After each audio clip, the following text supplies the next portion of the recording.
अस्सलाम वालेकुम। आज की इस वीडियो में हम जानेंगे कि हेडेक यानी सर दर्द इसकी कितनी इकसाम होती हैं, ये किन लोगों में बहुत ज़्यादा होती है और इसका इलाज क्या है। सबसे पहले हम ये जानेंगे हेडेक यानी सर दर्द किस टाइप की है। दो तरह की होती है हेडेक। एक होती है प्राइमरी कॉज की वजह से, एक होती है सेकेंडरी कॉज की वजह से। प्राइमरी कॉज में जो मोस्ट कॉमन है हमारे पास टेंशन टेंशन की वजह से होती है, स्ट्रेस की वजह से होती है, पुअर पोस्चर की वजह से होती है, अगर मस्कुलर टोन इंक्रीज़ या डिक्रीज़ हो उसकी वजह से होती है। और जो सेकेंडरी कॉज में आ जाती है उसमें फ़ीवर हो सकता है, साइनोसाइटिस हो सकता है, बीपी के इंक्रीज़ होने की वजह से हो सकता है, या कोई ऐसी मेडिसिन यूज़ कर रहे हैं उसकी वजह से हो सकता है। अब जो हमारे पास 4 टाइप की हेडेक, कोई साइनस की वजह से। अब इस पिक्चर में आपको दिखाया गया कि साइनस की पेन किस तरह की होती है, टेंशन टाइप हेडेक किस तरह होती है, क्लस्टर टाइप हेडेक किस तरह होती है और माइग्रेन की हेडेक कैसे होती है। अब जो टेंशन टाइप हेडेक होती है इसमें क्या होता है कि पेशेंट को अराउंड द हेड ऐसे महसूस होता है कि कोई प्रेशर महसूस हो रहा है उसको। अगर इस तरह की दर्द है तो इसको टेंशन टाइप हेडेक कहेंगे। ठीक है। अब जो इसमें इन सब में जो हमारे पास और जो हमारे पास माइग्रेन की पेन है ना, ये बहुत मोस्ट सेंसिटिव पेन है। इसमें पेशेंट को क्या होता है कि थ्रॉम्बिंग पेन होती है, बहुत स्वेट शार्प किस्म की पेन होती है। इसमें क्या होता है, आपको आपको एक साइड की हेड की एक साइड की पेन होती है। इसमें साथ में पेशेंट को नौजिया, दिल ख़राब होता है, उसको उल्टी महसूस होती है। ठीक है। उसके बाद उसको ऑरा होता है। ऑरा क्या होता है, उसको ब्लरिंग ऑफ विजन होती है। उसकी जो लाइट की तरफ सेंसिटिविटी होती है वो इंक्रीज़ हो जाती है, मतलब सनलाइट में जाने से उसको तेज़ रोशनी की वजह से उसको दर्द शुरू हो जाती है। ठीक है। और इसके कॉजेज़ क्या होते हैं, स्ट्रेस, हार्मोनल चेंजेस की वजह से पेशेंट को ना माइग्रेन की पेन होती है। माइग्रेन का ना हर किसी में अलग पैटर्न है, मतलब इसका एग्जैक्ट पैथोफिजियोलॉजी आज तक नहीं पता लगी। इसी तरह क्लस्टर हेडेक होती है जो फेस पे आइज़ के अराउंड होती है, फेस पे और आइज़ के अराउंड होती है, मोस्टली आइज़ के अराउंड होती है। ये तीनों थी हमारे पास, टेंशन, क्लस्टर और माइग्रेन, ये तीनों थी हमारे पास प्राइमरी हेडेक। ठीक है। सेकेंडरी मैंने आपको बता दी है, फीवर की वजह से, साइनस की वजह से, बीपी इंक्रीज़ होने की वजह से, या कोई ऐसी मेडिसिन यूज़ करने की वजह से होती है।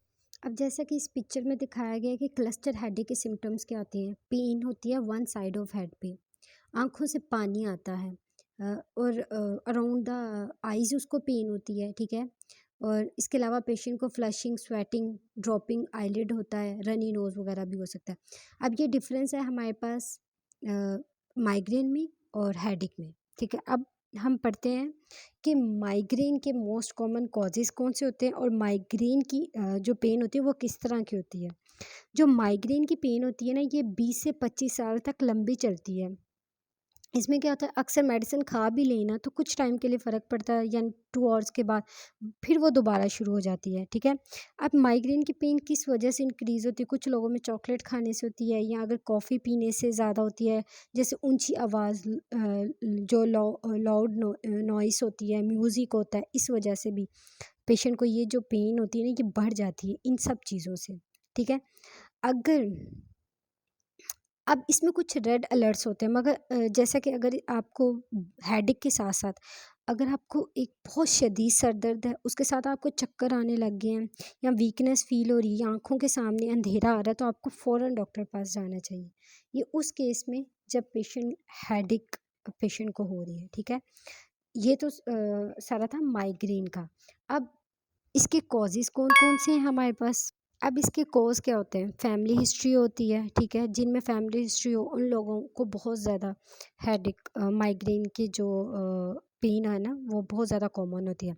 हार्मोनल फ्लक्चुएशन यानी पीरियड्स में फीमेल्स को होता है, मेनोपॉज़ में होता है। ठीक है। उसके अलावा कोई मेडिसिन जैसे ओरल कॉन्ट्रासेप्टिव यूज़ करिए, उन पेशेंट्स में बहुत ज़्यादा होता है। कुछ फूड से, जैसे कि अल्कोहल वगैरह लोग यूज़ करें, उसमें रेड वाइन बहुत ज़्यादा ले रहे हैं, उसकी वजह से भी जो माइग्रेन होती है उसकी पेन बढ़ जाती है। चीज़ खाने की, प्रोडक्ट्स को यूज़ करने से भी हो जाती है। वेदर चेंज की वजह से, स्लीप डिस्टर्बेंस की वजह से, ये सब कॉजेज़ हैं जो हमारे पास माइग्रेन की पेन को बढ़ाते हैं। ठीक है। अब इसके लिए हमें कोई स्पेसिफिक टेस्ट की ज़रूरत नहीं होती। इसका ट्रीटमेंट क्या है? सबसे पहले हमने लाइफ़स्टाइल मॉडिफ़िकेशन करवानी है। पेशेंट को कहना है कि अपनी नींद पूरी करो, ठीक है, रेगुलर स्लीप लो। उसके बाद जो उसके ट्रिगरिंग फैक्टर है जैसे अल्कोहल, कॉफ़ी, रेड वाइन, चीज़ी प्रोडक्ट्स, इन सब से अवॉइड करवाएं खुद को, ठीक है, इन सब से अवॉइड करें। अब पेन के लिए सिंपल आपने एंसर्स लेने हैं, जैसे डाइक्लोरान, सिनफ्लेक्स, नीम्स, वॉरन, कैफ्लाम, ये सब आपने मेडिसिन यूज़ करनी है पेन के लिए 1 हफ्ते के लिए, सुबह शाम आफ्टर मील, खाने के बाद लेनी है, ठीक है। अगर बहुत ज़्यादा शदीद दर्द है, नाकाबिले बर्दाश्त है, तो आप आईएम इंजेक्शन डाइक्लोरान लगवा सकते हैं, ठीक है। ये तो वो ट्रीटमेंट है जो आप अ, तब लेंगे जब फर्स्ट लाइन ट्रीटमेंट है, ठीक है। अगर इन सब से आपको आराम नहीं आ रहा तो सेकंड लाइन में हमने क्या क्या पेशेंट को देने हैं, समॉक्सिन, एनेक्सैम, सिनफ्लेक्सैम, ये गोली रोज़ाना लेनी है, ये 1 हफ्ते के लिए, ठीक है।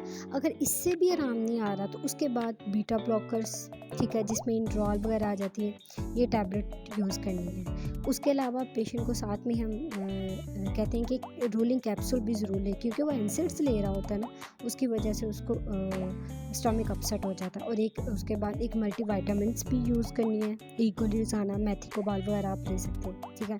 ये था हमारा आज का हेडेक का ट्रीटमेंट। इसके अलावा अगर आपको कोई मसला हो तो कमेंट सेक्शन में मुझसे पूछ सकते हैं। Thank you.